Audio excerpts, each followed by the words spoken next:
Is there going to be any sunshine today? Oh man. I'm just now kind of getting over the, well, honestly, I still have a sick feeling in my stomach. Oh, it's funny, I thought, well, I'll make a video today and I'll make some notes and kind of get prepared, do a response video to the election.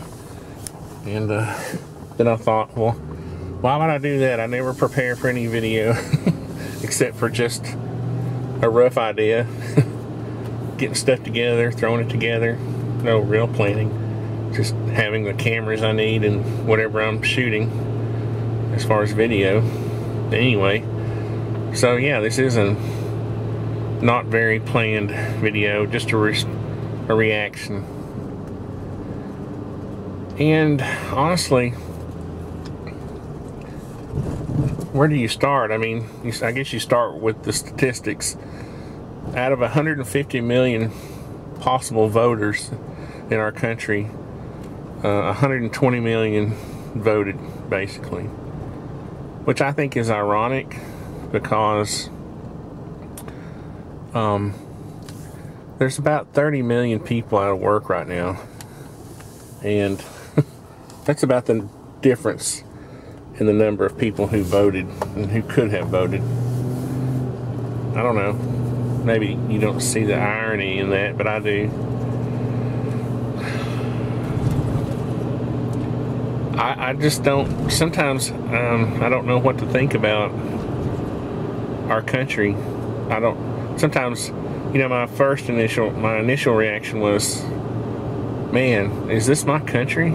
Is this the country that I was born in? I mean,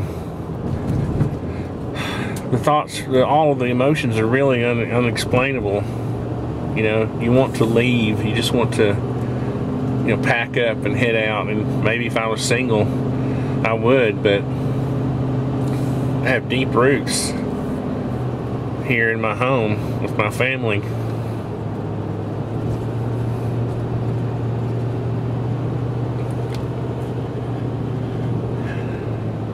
And so, excuse me, you just have to wonder what the hell were those people thinking? I think, you know, to a certain extent, people believed the rhetoric, or believed the talking points, or believed the platform that Barack Obama can give them what they need. And that's sad that so many people in this country feel that they need government to give them what they need. That's the saddest part for me, is the idea that we're not a nation filled full of rugged individuals anymore. That's the most depressing thing for me, especially as an artisan, because, you know, the original artisans were free thinkers. They knew how to work with their hands. They knew how to create and build. But the types of people in this country were rugged individuals who were able to create things and be independent and support themselves. And government was looked at as just a necessary evil to unite the states. It was not something that was looked at by people to be so involved with their lives. And our country has evolved to an extent to where now we feel like government has to be a daily involvement in our lives. People like, you know, us can survive hard times, and I think maybe it's going to take hard times to bring this country around, if it can be brought around. I'm really thinking that now I want to see all of the entire liberal platform installed on America, and I welcome it wholeheartedly. I want to see it now. Part of me wants to see what the effects of it would be, because I know I can survive it. Part of me wants it to happen. I guess honestly, and this is cruel, but I want to see people suffer. I want those people who thought that it was such a great idea. I want to see them not physically suffer, or I would like to see some emotional suffering. I want them to at least feel the emotional suffering that, you know, I'm feeling as this loss this morning. And I'm just being honest. I've always been honest with everybody. I've never been someone that I'm not. So anyway, this is another one of those videos that I'm not sure I'll even post. I make a lot of these types of videos where I'll ramble and think, give my thoughts on things, but don't post them because I think nobody will care. I guess if you get down to the technical issues of the election, I consider the Republican Party screwed up in that for the past two presidential elections, they have presented to us moderates, and I have always said this about Romney. That's why I didn't support him initially. I supported Ron Paul. I was disappointed when Ron Paul did not make more of a stink at the in the primary at the convention. I really thought he would fight harder. It's almost like he's become part of the establishment now in the Republican Party, and that's sad. And it's kind of like everybody's giving up. It's funny. And I guess that's the evolution of the downfall of a country, of a society. People just give up. You know, it's just difficult to describe your emotions when you're not that emotional of a person. I try to pride myself on not making decisions based on emotion, but objectivity. But it's very difficult to do sometimes, especially with a loss like this. It's funny because our country is so strong. You know, it has the infrastructure is so embedded. You know, our society is so entrenched, which is a good thing. It will take longer than 4 years, I think, to bring it down totally. I mean, you may have another recession, but we've lasted through many recessions, a couple in my lifetime. So, what makes you think we're at this point going to be brought down by another recession because of Obama's policies? No, this is part of the evolution of the regression of our society, and we're witnessing it. And yeah, it'll take more than 4 years, but we're on a roller coaster ride. You know, every 8 years we seem to bounce back and forth from a conservative led administration, then back down to a liberal-led administration. So, you know, when you're on a roller coaster ride like that, it does take a long time for a society to fail. Unlike in a country like Greece, where they've been a socialist country for so long, you know, they've whittled at it day after day for many, many years, you know, with more opportunity to degrade their society through their policies. It'll take longer for it to happen, but it will happen eventually. Probably not in my lifetime.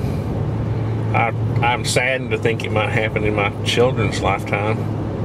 And if I was of the age of where I was thinking about having children, I certainly wouldn't have any now.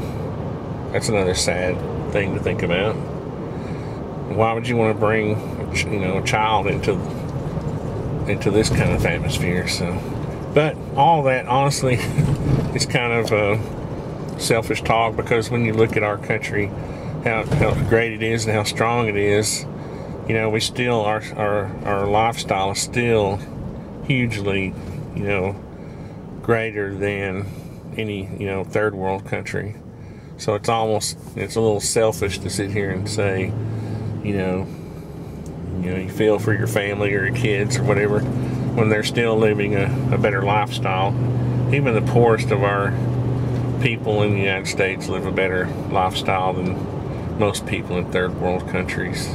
I'm still amazed at the number of people, and it seems to be the younger generation, who hated with a passion Romney, but would never criticize anything Obama did. And I know a lot of you are going to say, oh, there's nobody like that, but yes, there are a lot of people like that. There were a lot of people who call themselves independents, who I think were basically closet liberals or borderline liberals, whatever you want to call them, that would, and I saw this a bunch on my channel, they would criticize the heck out of Romney and Republicans, but and I would ask them, I would say, well, what about Obama's policies? What about this? What has he done? A good example of that is the gun control issue.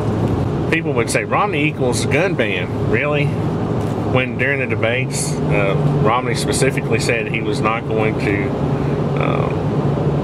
go for any sort of gun ban, assault weapons ban or anything like that. But Obama said he was, and he wanted to. It just amazes me that people will say Romney equals gun control, and when you ask them about Obama, they just ignore you. That boggles my mind, and I can't put my finger on it. The only thing I can think is that these people are actually liberals. They're calling themselves independents, but they're really basically operating, as a sort of as a liberal operative, even if they don't mean to. They're trying to scare conservatives into thinking that Romney equals gun control when it's not true. Anyway, there's a lot of issues there. There's a lot of dynamics that are hard to factor in this loss that I feel. All I can do is try to continue to keep going as I always have. And it's funny because people like me and other conservatives, people who have small businesses, people who create and build things, carry out their initiatives, those are the people that keep this country strong, and they will continue to keep the country strong. And that's why the evolution of the downfall of our country will be so slow. It's funny because I have decided to set one ground rule for future debates with people I consider liberals, and that is I'm not going to debate them any longer until we can agree on what the definition of liberal is. I was having a discussion last night in the hangout with and Yankee Marshall was there, and his claim was that Obama was not a liberal and that he was a moderate. And my argument is that Romney is the moderate and Obama was the liberal. And that's the most frustrating thing for me when I'm debating someone, is that we can't even seem to get our terms correct or on the same track. So I've decided that I'm not going to debate anybody any longer and waste my time with these people unless they're at least willing to agree what the meaning of liberal and conservative and independent means. And I tried to do this through a video earlier. I called it my political matrix, where I outlined the platforms of each party just to try to set some ground rules for debating. And people basically ignore that kind of thing. They don't like labeling. But the labels come to you. You don't go to the labels. And people will say, well, you can't label me. Well, I'm not labeling you, you're labeling yourself. If you do X, if you do this, this, and this, if you believe in gun control, if you believe in government-run health care, if you believe in a welfare state, yes, you're a liberal. That I'm not calling you a liberal, expecting you to do things. You're doing things that are done by liberals. Therefore, you have labeled yourself. I'm not labeling you. So, you can't debate with someone who calls Obama a moderate. You just can't. And I've just decided I'm not going to debate. Actually, even give those people any time anymore, unless they are at least willing to agree on what a liberal is. But as far as my channel goes, I hope to keep on going. I appreciate all the support that I have been given from my friends on YouTube, and hope to keep providing, you know, content that you will be interested in watching, or at least checking out. If you have suggestions going forward, I would love to hear them. So I would like to hear your responses about the election, you know, your ideas on what you think may happen. Maybe even some video responses would be nice. I am going to be doing a winners video pretty soon. Tomorrow night, CampfireTalk is coming into town for a race. He's on a team that will be racing, doing a road race from Chattanooga to Nashville. But he and I are going to catch up tomorrow night with each other, and I'm thinking about getting him to draw the names of the winners. I think that would be kind of fun. I'll have the winners selected by Friday. I think I said I would put up the winners video for the ammunition giveaway, and I have a few other things I'm going to give away too. So stay tuned for that. And again, I appreciate all the support, guys. I really do. Have a good day.